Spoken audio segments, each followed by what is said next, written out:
Então, nós hoje damos início a mais uma atividade dentro dessa semana, que para nós é uma semana preparatória para a celebração do Dia Mundial dos Pobres, que será realizado no dia 15 próximo, é um domingo, 33º domingo do tempo comum.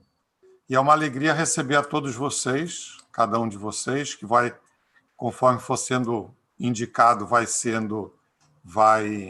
apresenta e fala um pouco da sua religiosidade e religião e também aí apresenta o seu tema. A gente tem em torno de 20 minutos, mais ou menos, que é o tempo que a gente tem previsto, para os 5 se apresentarem. Eu só vou fazer os momentos de passagem e começo com Dom Paulo, que vai ter a incumbência de abrir e fechar. Dom Paulo. Boa tarde a todos da mesa. Quero saudar com muito carinho ao Moser, que é da Igreja da Religião Muçulmana. Também saúdo o Pai Márcio, representante aqui da religião de matriz africana. E saúdo também com muito carinho o Paulo Maltes, representante da religião judaica. São pessoas amigas que já nos encontramos outras vezes. E eu quero, aqui em nome do cardeal, Dom Arani, saudar a todos que estão conosco e agradecer o trabalho feito aqui pela nossa comissão arquidiocesana aqui do Rio de Janeiro, um ótimo trabalho, por sinal, do ecumenismo e do diálogo interreligioso. Então, eu queria saudar aqui o Dom Roque, que acompanha essa dimensão, o Padre Fabão, que a gente chama ele carinhosamente Padre Fabão, e o nosso diácono Nelson Águia, que sempre está atento a tudo que passa, né, em volta da realidade social, comunitária aqui do Rio de Janeiro, e que normalmente nos unimos para a vivência deste amor, deste diálogo, deste intercâmbio do bem, da busca de cumprir, cada um na sua maneira de ver o mundo, cada um na sua opção religiosa, mas o que nos une é o amor, né? O amor é essa fonte e transborda de bondade, de solidariedade, de serviço, de partilha. Então, por isso mesmo, há muito mais o que nos une do que nos separa, né? A nossa união é muito bonita, e perceber também que aqui nós temos muitas pessoas. Também queria fazer uma saudação ao vicariato para a caridade social aqui da nossa Igreja Católica, na pessoa do Monsenhor Manangão, que está à frente desta mesa e que tem um longo trabalho aqui conosco, de várias pastorais. E eu queria, então, saudar todos do vicariato, todas as equipes, todos que se esforçam em viver, né, e praticar a missão que é dada por Jesus Cristo, né, no Evangelho, de colocar em prática, né, a caridade. E os pobres, como o Papa nos convoca nesta semana, nós começamos no sábado, hoje é segunda-feira, com a alegria dessa mesa interreligiosa, e queremos também aprofundar e escutar e agradecer a Deus todos os trabalhos realizados. Eu queria também saudar o pessoal da PUC Rio, que nos ajuda, e também a você que está nas diversas plataformas digitais que acompanham e que, nesse momento, também estão unidos a todos nós. Uma pequena mensagem nesse início, dizendo que todas as dores e as angústias que o nosso povo passa, e todas as alegrias e esperanças, falam bem ao nosso coração. Fala alto aqui, e todos nós queremos corresponder a essa atitude de uma oração que se traduz também na solidariedade. Eu tive a oportunidade de fazer um resumo no sábado passado da mensagem que o Papa Francisco mandou para esse dia. O dia mesmo vai ser no dia 15 de novembro, é o dia até, por sinal, dia das eleições nossa aqui no Brasil, na eleição para a escolha, né, do Executivo Municipal e da Câmara de Vereadores. Então, nada melhor do que ver como também a política é fundamental para, né, a transformação da realidade, para um mundo mais justo e de maior participação de todos. Por isso mesmo, já dizia Paulo VI, a maneira mais eficaz de fazer a caridade é justamente através de uma boa política, do bem comum, da ética. Isso tudo nos aproximam. Todas essas realidades nos aproximam, independente de religião. E eu queria passar aqui, se for possível, eu vou tentar colocar alguns slides, bem sinteticamente, em 5 minutos, para mostrar também um pouquinho do resumo que o Papa nos deixou. Eu vou tentar partilhar aqui a tela para justamente lembrar desse momento especial aqui. Provavelmente eu não vou conseguir, não. Eu não vou conseguir, então eu vou tentar falar também com o coração o que o Papa colocou. Ele chama a atenção de que esse ideal do Dia dos Pobres, ele vai além das fronteiras. Devemos pensar muito nisso. A fronteira de religião, de culturas, de povos. O que o Papa quer dizer que nós devemos construir é pontes, não muros.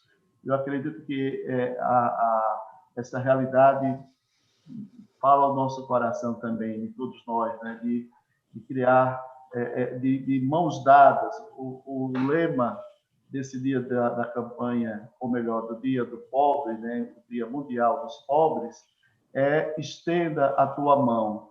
E esse estender a mão também nos lembra que de mãos dadas nós vamos resolver, né? Vamos tentar resolver as angústias e as dificuldades de toda a realidade social difícil, né? O Papa diz realmente que o desafio é muito grande, mas queremos valorizar gestos e tantas gente que faz o bem. Tem uma frase que me marcou muito na mensagem do Papa, que não se improvisa, né? O cuidar do pobre é algo que tem que ser feito diariamente e parte também do nosso coração. Nós precisamos nos converter todos os dias e estar sempre com essa atitude, essa pobreza do coração, né? De depender de Deus. Nós dependemos de Deus. E é Ele que nos ensina também a ter essa sensibilidade para com o outro, para com o ser humano.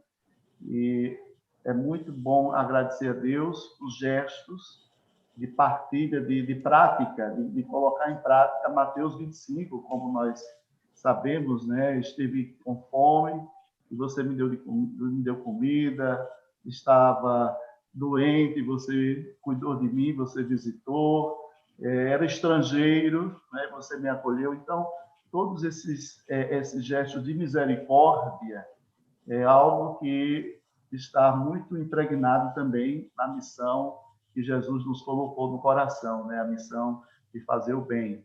Então, eu gostaria de lembrar esse ponto e dizer também que a realidade do Rio de Janeiro é muito desafiadora. O Rio de Janeiro, para vocês terem uma ideia, nós sabemos disso, e tem até um dado muito alarmante, porque há 4 anos atrás se tinha uma noção de 6.000 pessoas, essa população em situação de rua, e hoje se tem uma contagem assim de 17.000, né? Então, em 4 anos, passamos de 6.000 pessoas que estão em uma situação de rua e passamos para 17, né? Mais do que dobramos. E agora a gente sai na rua, a gente se depara com muitas pessoas nas calçadas. Isso tudo é algo que nós não podemos passar indiferentes. Eu queria dizer que aqui nós temos muitas pessoas e é muito bom agradecer a Deus os gestos de solidariedade que eu vejo também, que não só da Igreja Católica, eu vejo muitas igrejas se mobilizando para ajudar esse pobre na rua e também procurando promoção na pessoa, né? A promoção. Tem muitos gestos bonitos, tem muitas iniciativas que aqui poderíamos passar a tarde toda ou à noite falando de tantas pessoas que, em nome da sua religião, também em nome da presença de Deus no seu coração, que é tudo, né? Aí a ação de Deus, do Espírito Santo, que faz com que também iniciativas, criatividades, tenhamos também que oferecer a Deus, graças a Deus, muitos gestos fraternos, e como diz o Papa, né? Somos todos irmãos, fratelli tutti. E eu queria dizer também que temos muito que crescer, né, no amor. Precisamos sempre ter, e o Papa sempre nos provoca, né, o nosso compromisso. Isso nós queremos também pedir ao Senhor que nos ajude. Hoje, aqui na Arquidiocese, nós estamos celebrando os 100 anos do nascimento de Dom Eugênio de Araújo Sá, do nosso cardeal Dom Eugênio. Esse homem também tinha uma sensibilidade muito grande para com o social. E quantas vezes ele foi socorrer o refugiado, aquela pessoa que estava sendo perseguida, quanto bem ele fez que ninguém nunca soube. Depois a gente vê como a bondade do coração, né, e a ação de tantas pessoas. Então, Dom Eugênio, aqui passou Dom Helder, tantos outros, né, que foram sinais desse amor, dessa fraternidade, com gestos concretos. Eu queria, então, concluir dizendo que é uma alegria muito grande ouvir cada irmão nosso que está aqui, cada pessoa que vem também trazer a beleza da sua maneira de ver o mundo e também dos seus compromissos na sua religião, né, no seu segmento. E nós, da Igreja Católica, nos sentimos também assim muito próximos de todos vocês, e o mundo precisa disso, né? O mundo precisa que possamos dar as mãos. Essa mão estendida para com o pobre é a mão também fortalecida por todos nós. Muito obrigado a todos.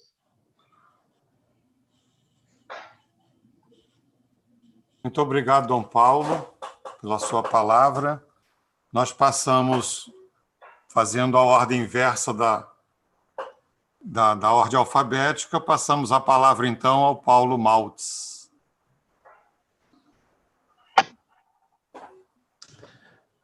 Monsenhor Managão, Dom Paulo, senhor Munzer, Márcio, companheiro de várias batalhas, quero agradecer o convite, antes de mais nada, da Igreja Católica, para nos chamar para participar dessa live, que é de extrema importância.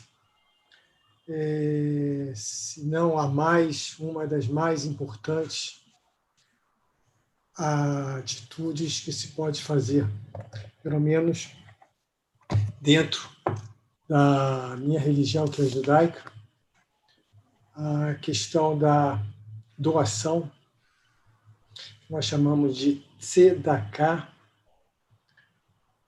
é um dos mandamentos, uma obrigação de todo judeu de fazer. Tzedakah, que é doação, tem origem da palavra no radical tzedek, está intimamente ligada à palavra tzedek, que significa justiça. Não por menos, você não trata a doação como uma simples esmola, simplesmente o ato de doar, mas você trata a doação como um ato de justiça. Eu posso aqui acrescentar de justiça social, tzedek, justiça. Daí a origem da palavra tzedakah. Nossos manuscritos, do Talmud, que é a interpretação do nosso rolo sagrado pelos nossos sábios estudiosos, nos ensina que é mais importante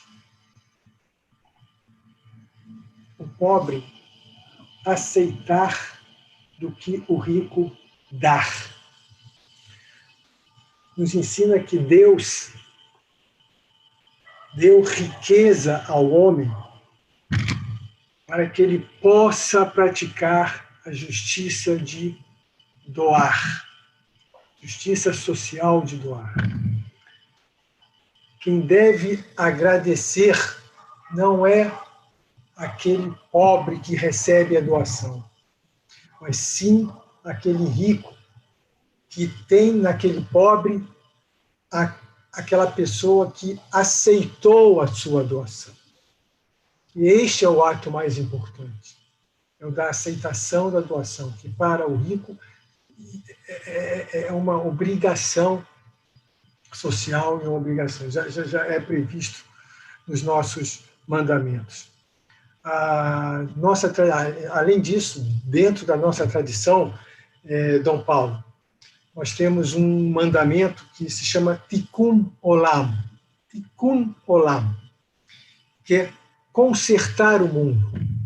Nós temos uma obrigação de, no mínimo, tentar consertar o mundo, aperfeiçoar o mundo. E como nós consertamos o mundo dessas injustiças?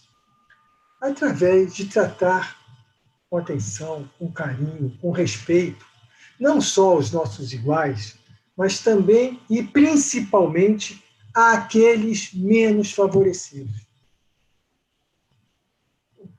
Vossa Excelência, Vossa Eminência, me permite chamá-lo dessa forma, Dom Paulo, já citou aqui o Santo Padre, que na sua última encíclica deixou bem claro para todos os cristãos e para todo o mundo, porque quando ele fala, ele não fala só para o mundo cristão, ele fala para o mundo inteiro, ele é um exemplo a ser seguido, não tenho a menor dúvida.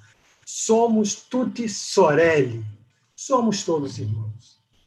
E essa irmandade tem que acontecer. Se não acontecer por bem, em algum momento vai acontecer por mal. Nós não temos dúvidas disso. Esta semana ainda, nós lemos uma porção da Torá, que é a Paraxá do dia, Paraxá da semana, perdão, que trata da história de Sodoma e Gomorra. Exatamente, trata da história de Sodoma e Gomorra.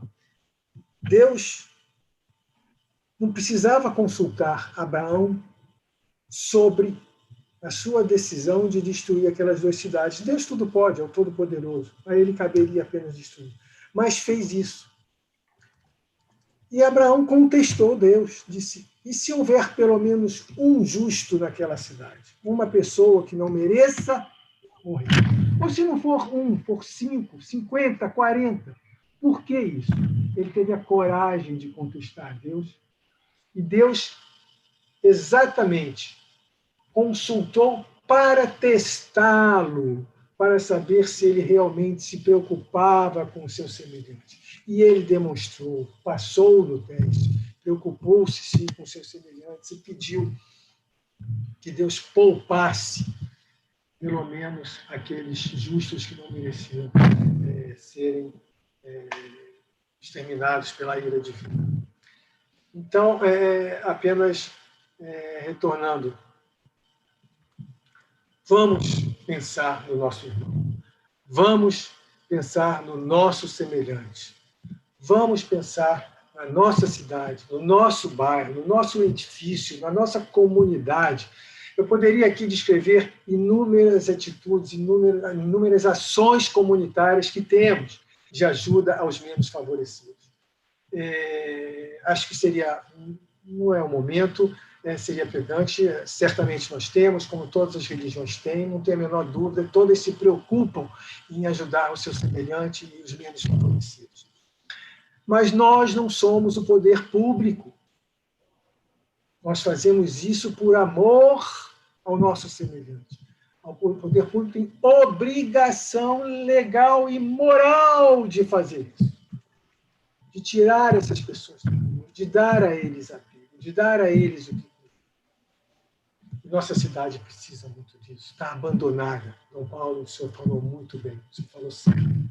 Então, uno-me a vocês uno-me a todos, dentro da nossa diversidade, formaremos uma unidade de solidariedade, de ajuda aos menos favorecidos. Eu vou encerrando por aqui, dando um cordial shalom, axé e salam a quem professa as demais religiões. Muito obrigado pela atenção de vocês.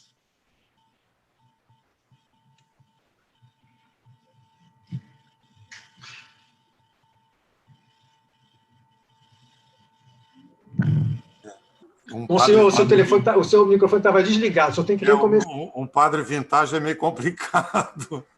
Toda hora a gente se esquece disso.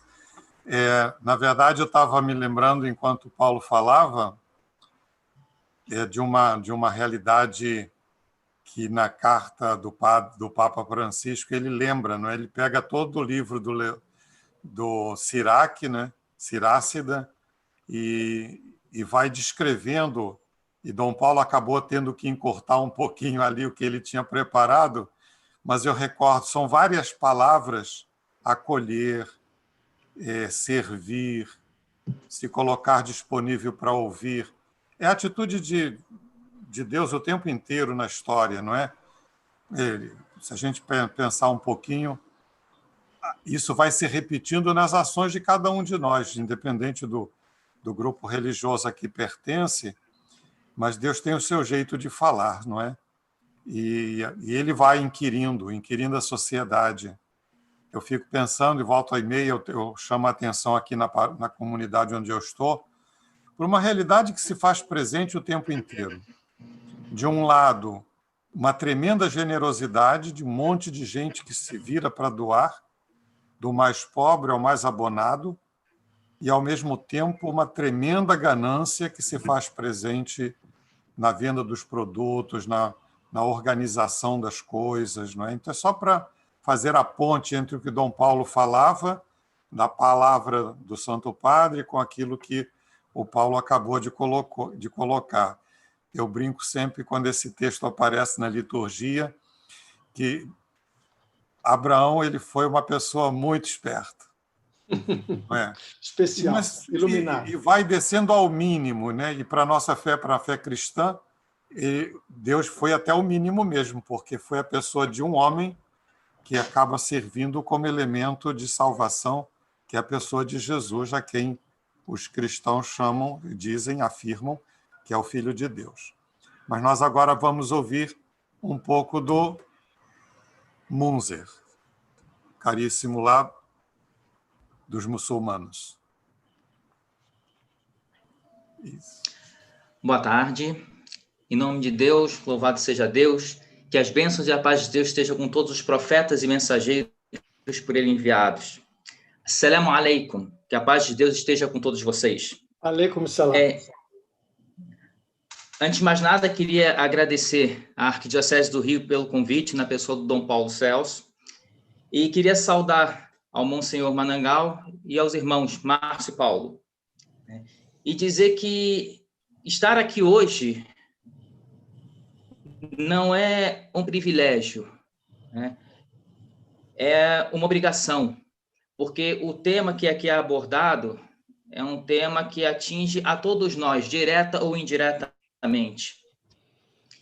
E, infelizmente, quando a gente olha a sociedade hoje, a gente se depara com uma realidade que, ao mesmo tempo que ela é assustadora, quando a gente vê a quantidade de pessoas que estão passando por necessidade, mas ela também é assustadora quando a gente se depara com a reação de boa parte da sociedade quando se olha essas pessoas necessitadas. A gente vive hoje o que eu costumo chamar de uma anestesia social, né? A gente olha as pessoas necessitadas à nossa volta, né? E como que se a dor do outro pertencesse somente a ele, né? E como pertence somente a ele, e eu não tenho muito o que fazer, o que eu normalmente faço? Eu me cego diante dessa realidade. Eu finjo que não estou olhando, né? E eu não assumo o meu papel. Eu delego essa responsabilidade aos outros, né? Eu culpo fulano, ciclano, e esqueço que eu, como membro de uma sociedade, eu tenho a obrigação também de estar contribuindo para a mudança desse quadro. E quando a gente olha o Islã, que é um código de vida, é um sistema de vida, a gente percebe que ele traçou todo um método com o objetivo de eliminar esse problema. Ou, na pior das hipóteses, amenizar essa situação. E tudo começa com uma mudança de mentalidade. Quando a gente pensa em espiritualidade, a gente entende como um movimento individual. Eu trabalhando o meu interior para crescer enquanto indivíduo, enquanto servo de Deus. O Islã, ele atrelou esse desenvolvimento individual com o coletivo. Ele trouxe essa consciência. O profeta Muhammad, que a bênção e a paz de Deus esteja sobre ele, que a gente acredita ser o último dos profetas e mensageiros, ele disse o seguinte: não crê de verdade aquele que dorme saciado, sabendo que o seu vizinho está passando fome. Ou seja, ele atrelou a verdadeira crença a um movimento social. Se eu não olho pelo meu irmão que está passando por uma necessidade, isso é sinal de que eu estou com algum problema na minha fé. Em uma outra passagem, ele disse também: Deus está no auxílio do seu servo, enquanto o seu servo está auxiliando o seu irmão. Então, quando ele traz essa consciência, né, ele faz um chamado: olha, você vai se desenvolver enquanto indivíduo, né, mas esse desenvolvimento ele só vai estar completo se você for um membro ativo dentro da sua sociedade e trabalhar em prol do bem-estar comum. Mas a mudança de mentalidade, ela não para aí. O Islã instituiu 2 adorações, que são 2 dos pilares no qual o Islã ele é alicerçado, e que também servem como um alicerce nessa busca por uma igualdade social. A primeira delas é o jejum do mês do Ramadã. Uma vez por ano, durante um mês inteiro, o muçulmano ele fica um pouquinho antes do pôr do sol, do nascer do sol, até o sol se pôr, sem comer e sem beber nada. Durante esse período, ele sente o que o necessitado ele está passando. Ele sente fome, ele sente sede, mesmo que por um espaço curto de tempo. E essa sensação reforça nele a responsabilidade que ele tem de olhar pelo outro.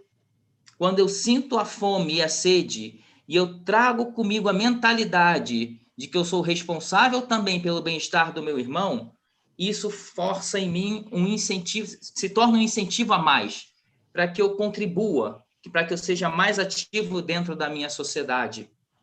Um outro pilar é o pilar do zakat. Zakat é um valor que o muçulmano ele tem a obrigação de pagar anualmente, uma vez que o seu dinheiro, né, que a sua riqueza chega num determinado nível, ele é obrigado a tirar 2,5% e destinar aos necessitados. Essa obrigação ela é tão forte que o muçulmano que não tira o zakat, esse dinheiro que ele deixou de tirar é considerado um dinheiro que está sendo roubado do necessitado. Porque uma vez que chega num determinado nível e passa um ano inteiro esse valor acumulado, esse 2,5% passa a não mais pertencer à pessoa que está guardando esse dinheiro, passa a ser pertencente ao necessitado. Então, se eu não tiro, eu estou roubando do necessitado. Com isso, eu tenho um chamado a mais para estar olhando e zelando pelas pessoas que precisam. Mas o zakat não para por aí, né? Temos esse imposto, mas também vem uma outra conscientização através do incentivo à caridade. O incentivo à caridade no seu espectro mais amplo, né? Seja na ajuda material, seja também no acolhimento, né? Porque muitas vezes eu não tenho o material para ajudar, mas eu tenho uma palavra, eu tenho um sorriso, eu tenho um ouvido que eu posso doar para a pessoa que está precisando. E tudo isso são formas de caridade. E são caridades que contribuem e ajudam e muito aquelas pessoas que estão passando por necessidade. Quantas e quantas vezes eu não tenho, né, o valor para dar, mas se eu paro e me mostro solidário àquela pessoa que está passando por necessidade, eu dou o meu ouvido, a minha atenção para aquela pessoa, o meu amor, o quanto de bem eu não estou fazendo a essa pessoa. Porque nós não somos necessitados somente do material. Nós somos necessitados também de atenção, de amor, de respeito. Mais do que isso, nós somos necessitados de sermos observados pelo outro, né? E isso, infelizmente, é um problema que a nossa sociedade ela deixa muito a desejar, né? O necessitado ele se sente ignorado materialmente, né? E ignorado, né, pelas pessoas à sua volta. Então, e o profeta Muhammad, que as bênçãos e a paz de Deus estejam sobre ele, em uma passagem ele disse: você sorrir para o seu irmão é uma caridade, né? Então, a gente precisa entender que a contribuição que é necessária se dar aos mais necessitados, ela não para no material, né? Ela tem um espectro mais amplo, né? E toda vez que eu abarco, né, esse espectro, eu estou contribuindo com a minha sociedade, né? E, para finalizar, eu queria deixar aqui uma passagem do Alcorão Sagrado, que diz o seguinte: e aquele que temer a Deus, Deus abrirá para ele uma porta de onde ele menos espera. Se eu temo a Deus e eu busco ajudar o meu irmão, né, Deus vai abrir uma porta para mim e para aquele irmão, né, para que o problema, a dor e o sofrimento, ele se acabe. Então, é dessa forma que o Islã ele enxerga o bem-estar do outro, como uma responsabilidade de cada indivíduo que compõe a sociedade. Porque todos nós fomos enviados por Deus com uma função que foi descrita no Alcorão Sagrado como sendo a função de califa. Califa significa gerente, aquele que gerencia, que constrói, que desenvolve essa vida da melhor forma possível. Então, exercer esse papel é uma obrigação de cada indivíduo. E é com essa conscientização e com essa regulamentação que o Islã ele busca fazer com que a vida dos mais necessitados seja uma vida mais equilibrada. Agradeço a todos mais uma vez. Assalamu alaikum. Que a paz de Deus esteja com todos vocês.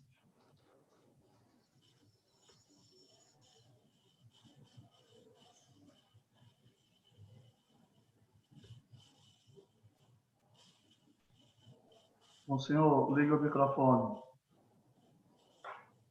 Eu aprendo. Como as coisas vão se encadeando, né? A realidade vai, ainda que diferente já atualmente na prática, na vivência religiosa, na prática que está por trás, no fundo, somos muito semelhantes. Então a gente vai descobrindo. Eu estava me lembrando da famosa lei do ano sabático lá do universo judaico, não é? Quando acontece, zera tudo, começa tudo de novo, toda a terra volta às mãos originais para que... E lá os que tinham a responsabilidade do culto participavam de uma maneira simples, porque dependiam das doações de todas as outras tribos, nos conta a Sagrada Escritura, né? Então, essa realidade, às vezes, parece que o nosso mundo, que nasceu dentro dessa mentalidade judaico-cristã, e o Islã, que sai também um pouco dentro desse universo, parece que a gente perdeu um pouquinho disso, né? Então, vamos ouvir agora o pai Márcio Righetti, do Universo Afro. Boa tarde a todos. Minha saudação.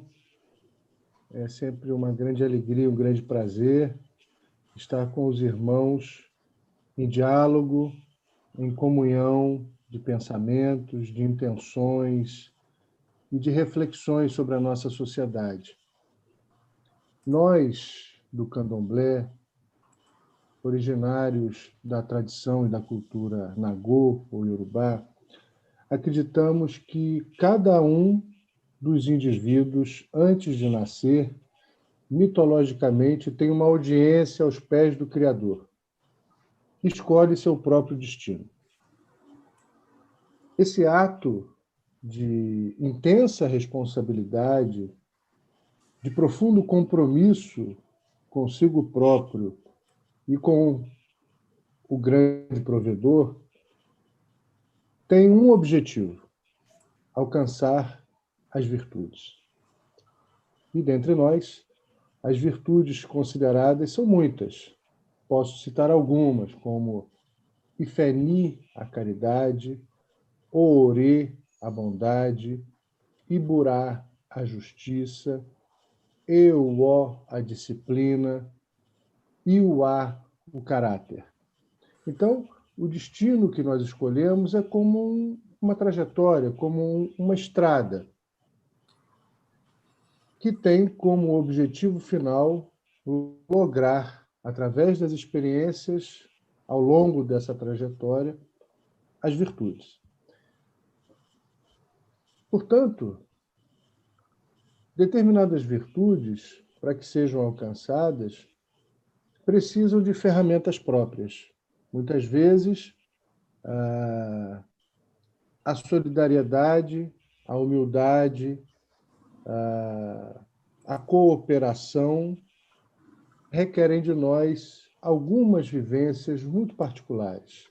Portanto, as condições financeiras, a geografia, o cômputo familiar, o tempo de vida, de nascimento, a saúde ou a doença, são todos esses considerados como elementos, como ferramentas para que, ao longo da nossa trajetória, nós possamos desenvolver, alcançar, lograr essas virtudes.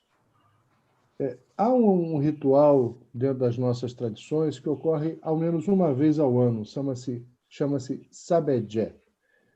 Ele é praticado normalmente no mês de agosto, quando da celebração da divindade da saúde e da doença, por nome Omolu, ou Obaluayê.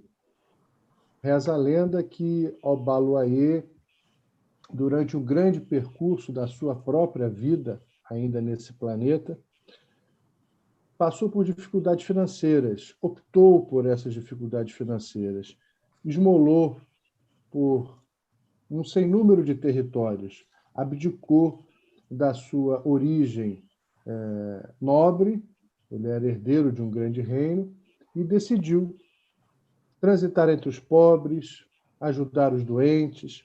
Portanto, a todos os anos, nós também oferecemos um tempo da nossa existência experimentando essa vivência de Omolu. Nós, através do Sabedjé, esmolamos, não numa situação de humilhação, mas com o propósito de revivermos, de rememorarmos, de reaprendermos que uns dependem dos outros, que uns precisam se solidarizar com os outros, de que as práticas religiosas não devem estar enclausuradas dentro dos nossos templos, nem muito menos restritas aos adeptos de uma mesma comunidade. O que nós fazemos, como agora, dialogando, é um profundo exercício de solidariedade, é um profundo exercício de humildade ao aprendermos, ao reaprendermos aquilo que nós cremos e aquilo em que crê o nosso irmão. Ouvindo com respeito, observando com cautela, refletindo sobre os pontos de convergência. A pobreza, ainda que seja uma opção da vida ou da trajetória de vida de quem quer que seja, não justifica a humilhação, não justifica a segregação, não justifica a exploração. São questões que não se confundem. A sociedade tem uma parcela imensa de responsabilidade e, repito, não penso que seja uma responsabilidade de Deus, ou dos deuses, ou do Criador, tenha ele o nome que tiver. Penso que seja uma responsabilidade humana, um compromisso, um dever de todos nós, seres humanos, trabalharmos pelo acolhimento, trabalharmos pelo agregamento, trabalharmos pelo respeito, porque esses desvios são desvios de caráter, não são desvios divinos, são desvios humanos. E, portanto, é nosso compromisso resgatar uma sociedade cada vez mais justa, cada vez mais acolhedora, cada vez mais solidária. Fale ela a língua que falar, hospede-se ela em qualquer geografia do mundo, professe ela qualquer religião ou nenhuma religião. O nosso dever é pela humanidade do mundo em que nós habitamos.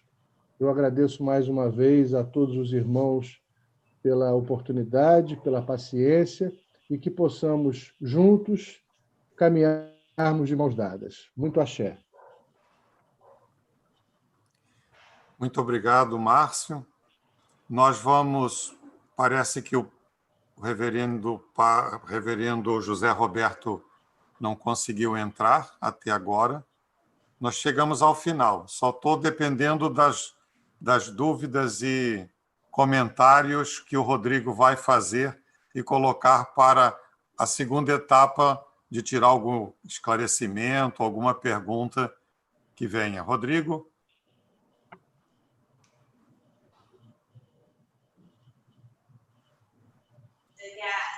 Oi, calma aí, só um instante. Não tem como entrar. Então, o reverendo está tentando entrar agora. Tá bom.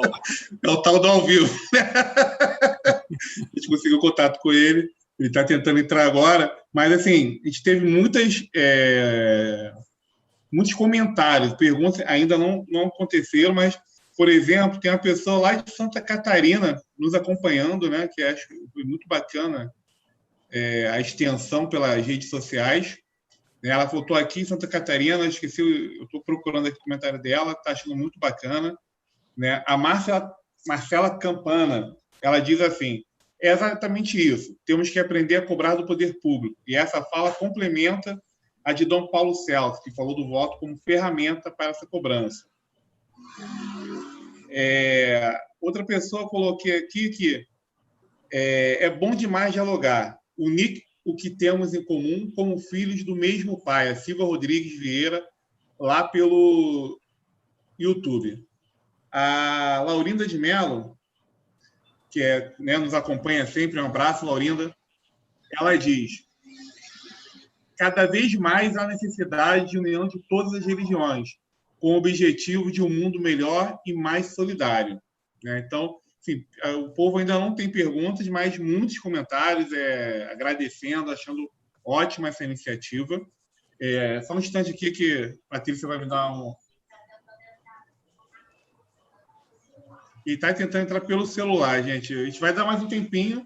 Se eu tiver mais alguma palavra, pode ficar à vontade. Vai colocando os senhor, comentários. se me permite, então, na medida em que nós estamos esperando um pouco, uma complementação aqui de uma coisa interessante que me ocorreu depois de eu ter falado. As coisas acontecem. Na hora H, não vem a memória e vem em seguida. Complementando um pouco, quero agradecer o comentário com relação à cobrança do poder público, que foi feito por mim, mas tudo bem. Apenas acompanhei a ideia de Dom Paulo, que o voto é realmente que vai ditar aí. Tem que votar consciente, isso é muito importante. A questão toda são os tipos de doação que existem. Nos ensina os escritos sagrados, o Talmud, que existem 4 tipos de doação. 4 tipos de doação. A primeira doação é aquela que identifica o doador e o receptor. Você sabe quem doou, para quem você doou, quem recebeu, quem lhe doou. Quer dizer, é uma doação que obviamente, é uma doação, todavia, no nível de doações, ela está no nível mais baixo. O segundo nível de doação é aquele que você sabe para quem doou, mas quem recebeu não sabe quem doou. Esse não seria o segundo, seria o terceiro. O segundo seria que você sabe quem doou, mas não sabe para quem você doou. Então, quem recebe sabe quem doou, mas você não sabe para quem você doou. O terceiro nível é o inverso. Você doa, mas não sabe quem recebe a sua doação. Terceiro nível. E o maior nível de doação é aquele que você doa, quem recebe não sabe quem doou não sabe quem recebeu. Esse é o maior nível de doação, o nível supremo de doação. Chama de tzedakah top. Justiça total. Você doa sem compromisso de saber a quem, e quem recebe não tem obrigação de absolutamente se vincular ou se submeter a quem doou, seja para retribuir, seja para o que quer que seja. Então, esse é o nível supremo de doação. Queria só deixar isso claro, que é muito interessante aqui para a nossa conversa aqui em conjunto. Aproveitando que já chegou o José está chegando. Exatamente. Só para passar um pouquinho o tempo. Então, chegando em cima do laço, José Roberto, você com a palavra.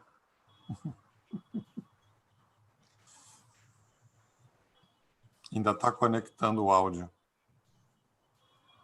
E dentro do carro. Agora foi. Vou liberar aqui, é só ele... José, liberar seu áudio, por favor. Isso. Tentando aqui. Já liberou. Tá tudo certo, José. Seja bem-vindo. Não está tão certo, não, mas Deus proverá. Acho que eu não preciso botar máscara, ninguém de máscara, então. Não, cada um está isolado no seu canto, né? O que já aconteceu, o que não aconteceu? Então, cada um já falou um pouquinho da maneira como a realidade dos pobres é vista dentro do seu grupo, do seu segmento religioso. Já tivemos a fala de Dom Paulo, do Paulo Maltz pelos judeus, do Munzer pelos muçulmanos e do Márcio Righetti pelo candomblé. E eu estou costurando aqui um pouco.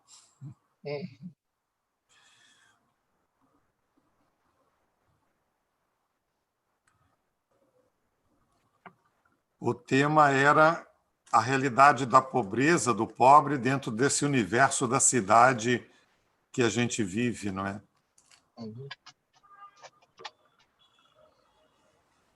Foi o quê? Uns 5 minutos para cada um?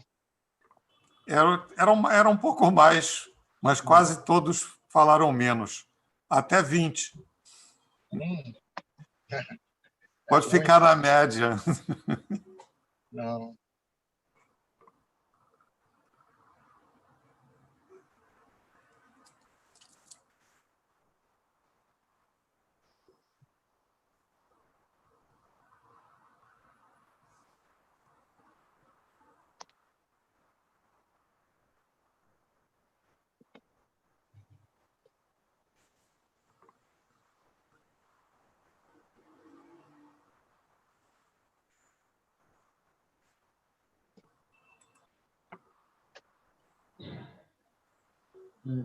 Eu acho que ele está sem saber que é ele agora que tem que falar. Né? Não é. É você agora, Paulo. Pastor, é a sua vez. Pastor José Roberto. Pois se apresenta. Meu nome é José Roberto Cavalcante, eu sou pastor da Igreja Presbiteriana Unida do Brasil e moro e trabalho aqui no Rio de Janeiro. O problema é que, não sei como é que são todos vocês, mas eu tenho também uma atividade secular, eu sou oficial de justiça na Baixada Fluminense, no Rio de Janeiro, e deu um problema com uma diligência agora, por isso, infelizmente, me atrasei e não consegui chegar em casa. Mas é um prazer estar com vocês, é uma honra estar participando dessa conversa. Então, pode colocar, se você puder fazer a tua colocação. A questão do pobre para a igreja evangélica sempre foi uma prioridade. a gente, como cristão evangélico, né, passamos um tempo longo em que a cristandade era unificada, né, e depois ela foi sofrendo a divisão, o cisma do Oriente e do Ocidente, depois a reforma protestante, que separou o cristianismo católico do cristianismo dito evangélico, né? Depois, dentro do grupo evangélico, ocorreram múltiplas subdivisões que continuam acontecendo até hoje, infelizmente. Mas, de uma forma geral, as igrejas sempre tiveram uma preocupação com essa questão de solidariedade com a pobreza. De vez em quando aparecem grupos assim mais, digamos, conservadores, fundamentalistas, uma visão muito radical de separação de igreja com Estado, e consideram que a missão da igreja é puramente, digamos, espiritual, falar sobre as coisas do céu, e que talvez seja até bom a pessoa sofrer um pouco aqui no mundo para ter uma vida melhor no céu. Interpretam errado a parábola do rico e do Lázaro, né? Consideram que o pobre que sofre aqui, de alguma forma, vai ser compensado no céu.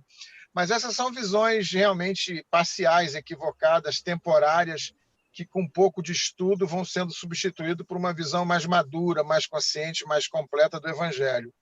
Por outro lado, acontecem também algumas posições assim que a gente considera que perdem um pouco o limite e vão para o radicalismo, né? Quando surgiu a teologia da libertação, e a Igreja Presbiteriana Unida tem um pouco a ver com a teologia da libertação, porque Rubem Alves foi um dos precursores da teologia da libertação, era um pastor ligado à Presbiteriana Unida. A Igreja muito que voltou a sua visão para a questão do pobre. Ela fez uma chamada opção preferencial, e o que aconteceu é que o setor da Igreja que não concordava com isso foi radicalizando para um lado e o grupo da teologia da libertação radicalizando para o outro. E essas correntes, em vez de se complementarem, se contradiziam, se combatiam mutuamente, né? O que aconteceu é que parte do grupo da igreja, essa parte que tinha mais uma questão de consciência social, acabou percebendo que, às vezes, fora da igreja, em organizações não governamentais, em outros setores, era mais fácil você ser solidário ao pobre que, muitas vezes, dentro da própria igreja. E muitos daqueles líderes, teólogos mesmo, acabaram se afastando da igreja, muito jovens, resolveram viver a sua fé na universidade, em diretórios, em partidos políticos, acabaram se afastando da igreja, querendo usar como argumento o fato que eles tinham uma preocupação com o pobre que o resto da igreja não tinha. Na verdade, eu estou chegando a 60 anos e estou amadurecendo um pouco mais. Não que eu tenha atingido a perfeição, mas eu acho que eu sou mais maduro hoje do que eu tinha com 20 anos atrás. Eu acho que a igreja, as teologias também evoluem, né? A igreja precisa encontrar um meio termo entre ter uma mensagem que fale para o coração, que fale para a alma das pessoas, que fale para a sua necessidade psicológica, espiritual, que é fruto da falta de fé num Deus verdadeiro, mas ela também não pode esquecer das pessoas que estão sofrendo ao redor.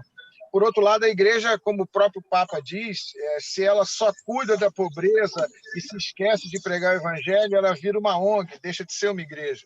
O trabalho social que a igreja faz, qualquer entidade não eclesiástica pode fazer, mas o trabalho que a igreja faz de pregação do evangelho, de divulgação de Deus e da fé, só a igreja faz. Então, a igreja tem que estar solidária com todos os setores da sociedade que combatem a pobreza, que lutam por a construção de uma sociedade mais justa, mas ela não pode cometer o equívoco de resumir a mensagem da igreja a essa parte da missão da igreja.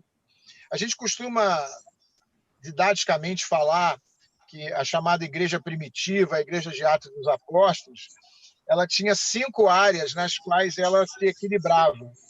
Uma delas era a questão da diaconia, do socorro, do auxílio aos pobres, não havia necessidade entre eles, né? Mas ela tinha também o estudo, o culto, a comunhão, que é uma coisa importante, e a proclamação da fé para aqueles que não criam. Então, a igreja precisa conseguir um equilíbrio em todas essas áreas, né? Alguns citam também equivocadamente o Antigo Testamento, né? Quando se diz que sempre haverá pobres na terra, né? Mas o texto bíblico fala: sempre haverá pobres na terra, por isso nunca deixe de estender a mão a eles, nunca deixe de ser solidários a eles. A gente não vai, talvez, conseguir acabar com a pobreza na sociedade, no mundo, na vida, mas a gente sempre está do lado daqueles que combatem a injustiça.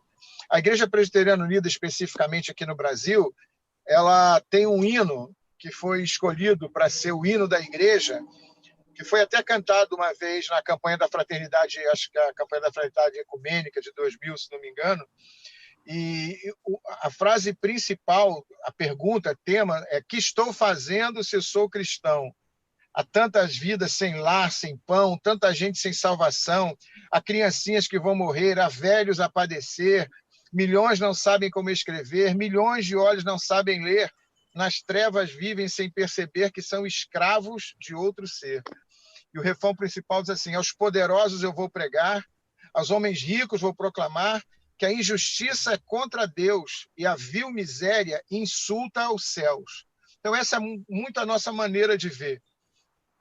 A única tarefa da igreja não é combater a pobreza, não é ser solidária com o pobre ou fazer essa opção preferencial. Mas não é possível viver o evangelho, viver os ensinos de Cristo, se você não tem uma profunda compaixão, empatia, uma grande solidariedade com aqueles mais marginalizados da sociedade. Se a igreja não vive isso, ela está realmente desviada. E, como eu disse também, se ela vive só isso, ela está incompleta. Então, o que a gente pede sempre nos nossos jovens, nos nossos cursos de discipulado, é que a gente busque um equilíbrio entre as duas coisas. Não reduzir a igreja a uma entidade, a um partido político, a uma ONG, mas também não tornar a igreja um organismo alienado do que está acontecendo ao seu redor em todas as esferas da sociedade. Então, é preciso ser consciente disso. Sempre haverá pobres na terra, por isso nunca podemos deixar de estender as mãos a eles. Acho que mais ou menos resume o que a gente pensa em relação ao pobre. Obrigado, reverendo José Roberto. Isso me faz lembrar uma fala de uma carta do Santo Padre Emérito, agora, lá de 2005, em que ele falava que a igreja é um tripé: celebra, anuncia, celebra e vive a caridade, não é? Não tem como. E na fala de cada um dos que vieram da tradição judaica, muçulmana e afro, candomblé, também a gente vai percebendo um pouco essa mesma realidade, não é? Quer dizer, você, para viver intensamente a tua fé, você vai tendo que te articular todos esses momentos, né?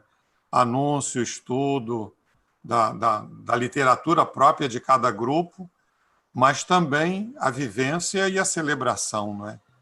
Celebrar a vida em cada momento me parece que é a grande beleza de todos nós. E nisso a gente pode estar junto o tempo inteiro, porque não há diferença, não é? É aquilo que Dom Paulo já dizia logo no seu início: temos muito mais que nos une do que aquilo que nos separa, não é? Então, voltamos ao Rodrigo, ele vai colocar mais alguma. Agora temos perguntas, né, Rodrigo? Temos sim. Assim, já adiantando a todos, né, que o diálogo está sendo muito bacana, as exposições, o público está reagindo muito bem, né, falando que é ótimo e deveria ter mais vezes essa conversa, né, esse diálogo, né, como tinha antigamente, né, o Pátio dos Gentios, né, uma pessoa até colocou isso ali. A Silvia Rodrigues Vieira, lá pelo YouTube, ela pergunta: como podemos pensar em ações conjuntas, além do voto, para que a situação de pobreza possa ser trabalhada em suas causas estruturais, fugindo apenas do assistencialismo, mas promovendo oportunidades? Quem responde? Márcio? Eu acho que entre a educação, entre as ações efetivas em termos de políticas públicas e ações afirmativas, a gente está falando de cidadania. E a cidadania, penso eu, seja uma questão transversal, inclusive ao comportamento religioso. ateus, agnósticos e religiosos precisam agir sempre com cidadania. E cidadania se ensina nas escolas, cidadania se pratica no nosso cotidiano, nos lares, nas ruas, nas repartições públicas, dentro e por trás das mesas diretoras. Então, eu penso que esse compromisso, ou que essas estratégias, são estratégias multidisciplinares. Não acredito que a gente resolva com o estalar de dedos, infelizmente, e nem acredito que apenas um dos setores da nossa sociedade possa se incumbir de todas as soluções. Nós precisamos formar cidadãos e agir com cidadania em diversas frentes de uma forma capilarizada. É o que eu penso. Mas o nosso objetivo ele é construído a cada minuto, a cada gesto, a cada ação. Não dá para a gente pensar em transformar ou contribuir para uma sociedade mais justa, mais plural, mais inclusiva, com projetos apenas a longo prazo. Nós precisamos trabalhar no hoje, no médio prazo e no longo prazo. Essa é a minha modesta forma de observar. Tá ótimo. Eu queria agora perguntar ao Paulo Maltz se ainda há alguma dificuldade, né, para trabalhar em conjunto. Na verdade, essa pergunta acho que poderia ser uma pergunta global. Acho que todos poderiam falar um pouco da sua realidade, de que forma, se ainda há, né, na forma que vivíamos hoje, se ainda há alguma dificuldade para trabalhar em conjunto com outro irmão de outra denominação, de outra religião, né? Que é uma pergunta que algumas pessoas trouxeram, então vou resumir aqui. E colocar a realidade de vocês, principalmente nesse momento da pandemia. Como é que foi o trabalho conjunto e se ainda há alguma dificuldade? Vou trazer para você um projeto que se iniciou logo no início da pandemia, assim, nos primórdios da pandemia, sobre o comando do cardeal Dom Orani Tempesta. Foi formado um grupo que se chama Diálogo e Paz. Este grupo é composto por integrantes de várias religiões, as que estão aqui presentes, com certeza, e mais algumas. Então, tantas que eu vou acabar esquecendo alguma, prefiro não falar. Praticamente todas as religiões. Esse grupo se reúne virtualmente a cada 20 dias para discutir ações e tem, a cada semana, semanalmente, lives sobre os mais variados temas ligados à religião e àquele tema. Então, o emprego e a religião, o menor e a religião, a questão do vício e a religião, todos os temas da atualidade, a questão da pandemia e a religião, como tratarmos a pandemia, orientar os fiéis, se nós estamos abrindo, se nós estamos fechando, como nós estamos atuando dentro dos nossos templos, das nossas sinagogas, das nossas mesquitas, etc, etc. Toda semana tem uma live com um tema específico. Então, esta reunião já se processa neste grupo desde março desse ano, quando se iniciou a pandemia. Independente desse grupo, eu posso dizer para vocês que existe um grupo específico, que é o Diálogo Católico Cristão, que é um grupo específico de trabalho que existe já há 20, 30 anos. Já é um grupo de debate, de procura de objetivos comuns que vem dialogando há muito tempo. Independente desse grupo, que ele é só bilateral, nós temos o Conselho Estadual de Promoção da Liberdade Religiosa, criado há 3 anos atrás, 3 anos e meio atrás aproximadamente, oriundo de um grupo que já discutia a promoção da liberdade religiosa, formado por um representante praticamente de cada uma das religiões conhecida, não é 100%, com certeza, só indígenas são mais de 500 religiões, mas de todas as religiões formalmente conhecidas e mais praticadas. Esse conselho que já foi presidida pelo pai Márcio, que está aqui à minha direita, não sei como é que está aí na tela de vocês, mas só na minha ele está à minha direita. Foi presidido por pai Márcio no seu logo da sua criação, sua primeira gestão. O pai Márcio foi sucedido, obrigado, sucedido pelo diácono Nelson, representante da Igreja Católica, que presidiu esse conselho até 15 dias atrás, quando tivemos eleição efetiva para a nova presidente do conselho. Por acaso, eu fui eleito presidente, presido esse conselho, que trata exatamente de discussões de objetivos comuns. Nós estamos ali para procurar caminhos comuns de promover a liberdade religiosa, de estar todos defendendo aqueles que são atacados e termos um objetivo comum de união. É a unidade dentro da diversidade. A união faz a força, dentro daquele conceito de que ele está me atacando hoje, está atacando o meu companheiro hoje, e não é comigo, eu não tenho nada a ver. Não, é comigo, eu tenho tudo a ver. Está atacando o meu companheiro hoje, amanhã ele vai atacar a mim. Hoje os templos de Umbanda, as religiões de matriz africana, são muito atacadas, imensamente atacadas. E todos nós, no Conselho, nesse grupo Diálogo e Paz, em todos os demais grupos de discussão de questões religiosas que já existem, são atuantes. Isso não é uma novidade, talvez para a ouvinte seja, está vendo isso aqui hoje, muito bonito, mas isso já existe em outros fóruns. Eu acho ótimo que ela esteja participando desses, se puder, participe dos demais, que a senhora vai ver, se a senhora, o senhor vai ver, a ouvinte vai ver, que nós já atuamos em conjunto. Entre nós, só há a intenção de objetivos comuns. Não se discute absolutamente nada além de objetivos comuns e coisas que todos possam praticar juntos. Rodrigo? Então, queria, como eu faço nas outras lives também, e aqui eu vi aqui entre o nosso público que há pessoas também da religião de cada um aqui, né? E que se a pessoa, depois dessa live, depois desse momento, se sentiu cativada, né? Impulsionada a ajudar ao serviço ao pobre e tal. Queria que cada um colocasse, se você sentiu essa vontade, só procurar telefone, contato, para poder ajudar para o Munzer, na religião muçulmana. Quando vocês fazem, que horário, o que elas devem fazer, né? Pessoas que são da religião muçulmana, que gostariam de estar ajudando o trabalho ao pobre no Rio de Janeiro, ao pastor José Roberto, ao Paulo, ao Márcio, Dom Paulo, ou muçulmano não, também falem, né?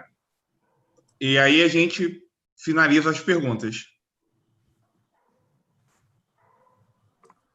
Bom, quem quiser estar contribuindo de alguma forma, pode estar entrando em contato com a Mesquita.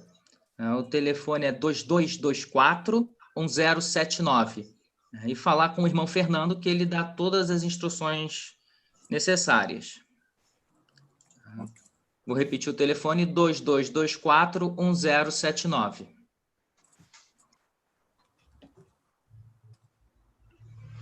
Próximo? Paulo? Vamos lá. É complicado para nós darmos uma instituição. Nós não temos uma única instituição. Nós não temos um único comando central da nossa religião. Cada sinagoga tem o seu rabino, cada rabino comanda aquela congregação. Não há um rabinato-chefe ao qual a pessoa pode se dirigir. Mas eu posso garantir que qualquer das sinagogas, qualquer que seja que a pessoa se dirigir, ela vai ser bem recebida e vai ser atendida, tem uma atenção. Quero dizer mais, como uma atividade concreta que nós temos dentro da comunidade judaica, nós temos um banco de empregos, respondendo a uma pergunta anterior que o pai Márcio acabou respondendo pelo lado da cidadania. Então, nós também procuramos, eu acho que o trabalho é cidadania. Então, nós temos um banco de empregos. Nós não estamos aqui só para oferecer o peixe, mas também dar a vara de pescar. Então, esse banco de emprego, as pessoas se cadastram e as vagas aparecem, é colocada no banco, as pessoas se cadastram e assim nós vamos tentando alocar pessoas para objetivamente e concretamente também ajudar. Márcio? Pai Márcio? Nós, das comunidades de matriz africanas, conhecemos de perto essas questões da perseguição, essas questões da exclusão. Eu gosto sempre de dizer que os terreiros, os espaços socio-religiosos de matriz africana são verdadeiras embaixadas da diversidade, onde a gente acolhe, mas não somos os únicos. Eu reconheço e tenho muita satisfação em identificar esse tipo de gesto em todas as religiões. Nós temos ótimos religiosos, nós temos pessoas de excelente coração em todas as matrizes, mas, infelizmente, enquanto humanos, também temos exemplos que desabonam. Mas os bons religiosos fazem esse trabalho de uma maneira brilhante.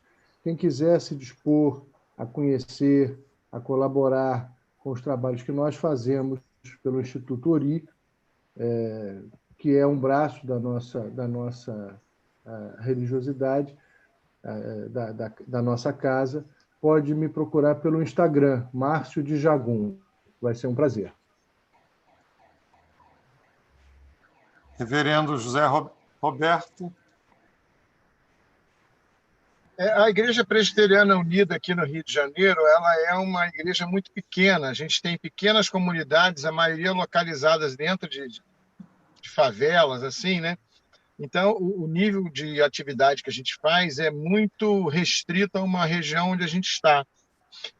Sobre a pergunta que a gente teve agora há pouco, né, de transformar a sociedade, rapidamente eu vou tentar lembrar de uma história da época da escravidão, na qual a filha de um fazendeiro brasileiro rico foi estudar na Europa e, quando voltou, ela não estava acostumada como era a sociedade brasileira, porque lá onde ela estava não tinha mais escravidão. Então, ela viu um negro sendo chicoteado, né, por alguma coisa errada que ele fez, e ela ficou com tanta pena que, assim que acabou o castigo, ela foi lá e curou as feridas dele, tratou dos machucados que a chicotada dava. O problema é que, uma semana depois, ela viu aquele mesmo negro sendo chicoteado outra vez. Acho que ele tentava fugir, era preso e apanhava. E ela percebeu que ela não adiantava ela curar as feridas se ele continuava sendo castigado. Então, ela vendeu algumas joias dela lá e comprou uma carta de alforria e deu a liberdade para aquele negro. E ela ficou muito feliz, porque nunca mais ele seria chicoteado. O problema foi que, na outra semana, de novo passeando na fazenda, ela viu um outro negro sendo castigado no lugar daquele que ela tinha libertado. Quer dizer, ela percebeu que não adiantava ficar só cuidando do problema ali assistencial do machucado, e não adiantava ela libertar 1 ou 2 escravos. Ela tinha que participar de um movimento para acabar com o regime de escravidão. Então, eu costumo dizer que há esses 3 níveis de auxílio, né? Existe o auxílio a nível maior, em que a gente se junta para tentar minimizar a estrutura injusta da sociedade, acabar com alguma injustiça social que aconteça, alguma lei injusta, algum tipo de exploração, coisa assim.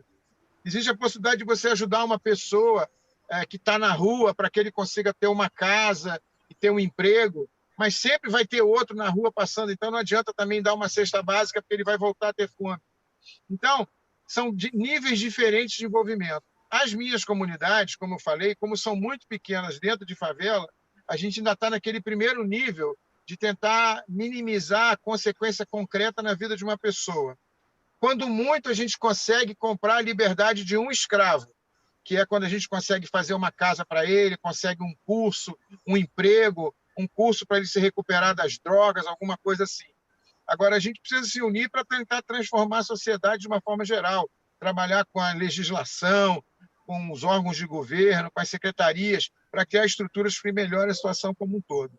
Então, tem o meu telefone, se alguém quiser prestar algum auxílio lá nas comunidades de Acari, ou Jardim América, ou Morro do Timbal, Bom Sucesso, Maré, entre em contato com a gente, que a gente pode dar algum tipo de orientação sobre como ajudar a gente. Mas o importante é a gente tentar realmente transformar a sociedade naquilo que for possível.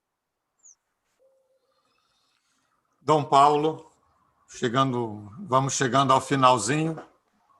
Muito bom, né, ouvir o Papa Francisco. Ele nos inspira e graças a Deus nós temos assim sempre somos chamados, né, e até mesmo provocados pelo Papa, e ele diz assim, a importância da cultura do encontro. E é isso que eu acredito que nós estamos fazendo agora, né? A cultura do encontro, da busca também de cada um, na sua religião, no seu segmento, dar o melhor de si mesmo, né? Então, eu gostei muito de ouvir vocês, eu acredito que todos nós que estamos aqui ficamos muito felizes, temos muitos gestos concretos, graças a Deus, ofertar ao Senhor, não é, o bem que nós fazemos, mas, ao mesmo tempo, lembrar sempre, né, de que essa realidade de desigualdade social é gritante, que nós precisamos, todos nós, nos unirmos para enfrentar esses desafios de uma sociedade cada vez mais que busca pelo seu narcisismo ou por uma cultura da indiferença, nós estamos dando esse exemplo de amor, né? Todos nós aqui. É muito bonito ver também toda essa sensibilidade pelo social. Eu queria também dizer, aqui lembrando aqui ao nosso pastor que chegou agora, o pastor Zé Roberto, que no próximo ano teremos a campanha da Fraternidade Ecumênica, Fraternidade e Diálogo. É o que precisa tanto no mundo que nós vivemos. Diálogo, compromisso de amor, é o lema, né? Compromisso de amor. Então, nós somos impulsionados para fortalecer o bem e onde, como dizia o nosso querido São Francisco de Assis, onde houver trevas, que eu leve a luz, onde houver o ódio, que eu leve o amor, onde houver divisão, que eu leve unidade. Nós precisamos cada vez mais nos fortalecer. Em uma cidade violenta como o Rio de Janeiro, as nossas religiões estão muito atentas também a qualquer injustiça e tudo mais, que tira a liberdade de culto, né? Por isso que o nosso querido Paulo também, Deus abençoe sua missão e toda a comissão que procura, né, mostrar que nós não podemos ficar indiferentes a toda injustiça que aconteça com qualquer pessoa, independente de religião. Aqui, Monsenhor Managão, o senhor podia falar de toda essa beleza que você tem aí no Vicariato da Caridade Social aqui no Rio de Janeiro? Na verdade é uma estrutura que vai se formando, vai se formatando, né? É uma realidade que cuida das muitas áreas do abandono da realidade da nossa cidade, né? Criança, adolescente, jovem, adulto, quem está preso, quem está nas ruas, quem está na desarticulação da vida, não é? Então, a gente vem cuidando um pouco dessa dimensão grande. Às vezes, eu me comparo pela complexidade a uma Secretaria de Ação Social, porque são tantas as dificuldades e tantas também as belezas que vão aparecendo. Então, hoje, nesse momento, a gente agradece a presença de cada um de vocês. E lembrando a campanha do ano que vem, o tema é Fraternidade e Diálogo, do que era dividido, fez-se a unidade, né? Essa vai ser a temática do ano que vem. E o documento já deve estar para sair por esses dias, e o Dom Joel já está articulando a maneira como de espalhar essa realidade pelo Brasil a todo. E, evidentemente, daqui desse pequeno grupinho, né, que a gente reuniu para conversarmos um pouco nessa Semana do Pobre, contem com a gente naquilo que for possível para estar junto. Existe um e-mail, já que a gente está dando um meio de contato, é vicariatosocialrj@arquidiocese.org.br. vicariatosocialrj@arquidiocese.org.br. Precisando da gente, é só mandar para lá o e-mail e a gente entra em contato, conversa, dialoga. E assim a gente vai chegando ao final desse nosso encontro. A única coisa que eu peço, por sermos tão diferentes, é cada um minuto, dar a sua bênção, dar o seu a oração que abençoa o povo quando vocês se reúnem. Começamos ao contrário. Zé Roberto. Não, eu ia pedir preferência porque eu preciso sair. Então tá Com todo bom. respeito, Tá Monsenhor, bom, com todo respeito, 5h30 já tinha que estar no compromisso. Tá bom. Eu vou dar um cordial shalom, mais uma vez, salam, axé, e abençoar a todos. Baruch atah Adonai Eloheinu melech haolam, shechianu ve'kiyamanu ve'higiyanu lazman hazeh. Bendito seja o Senhor, nosso Deus, Rei do Universo, que nos propiciasse, chegasse a este momento com saúde e inteiros da forma que aqui estamos. Muito obrigado. José. E com isso eu vou me despedir. Amém. Vai em paz, irmãos. Vai em Sucesso paz. no Coneplir. Deus abençoe seu ministério no Coneplir. Obrigado. Amém. Amém. Que a bênção de Deus, Todo-Poderoso, Pai, Filho e Espírito Santo, seja sobre nós, seja sobre as nossas iniciativas, nossas igrejas, famílias, projetos, seja sobre a campanha da Fraternidade de 2021, que seja uma bênção, que ela nos aproxime como irmãos e nos faça dialogar com aqueles que são de outras fés diferentes da nossa. Que a gente trabalhe em harmonia, em cooperação, e como era a vontade de Deus quando Jesus nasceu, que seja dada glória a Deus nas alturas e que haja paz na terra entre os homens de boa vontade a quem Ele quer bem. Que Deus nos abençoe. Amém. Aí, Márcio. E Orixá Gbogbo Sure Funó, que todos os orixás semeiem bênçãos em nossas vidas. Axé. Axé. Monze. Gostaria de encerrar com uma passagem do Alcorão que a gente sempre coloca no final de todas as nossas reuniões. A'udhu billahi minash shaitanir rajim. Bismillahir rahmanir rahim. Wal 'asr innal insana lafi khusr illa alladhina amanu wa 'amilus salihati wa tawasaw bil haqqi wa tawasaw bis sabr. Pela época que o ser humano está perdido, salvo aqueles que creem, praticam o bem, recomendam-se mutuamente na verdade e recomendam-se mutuamente na paciência. Salam alaikum. Que a paz de Deus esteja com todos vocês. Dom Paulo. Amém.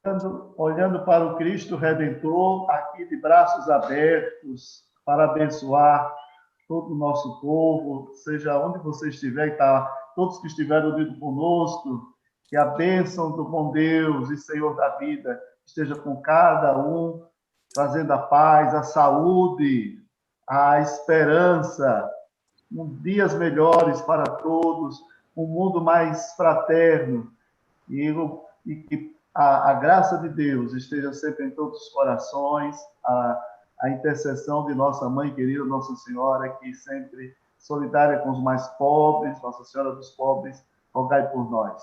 E a bênção do bom Deus e Senhor da vida, Pai, Filho e Espírito Santo.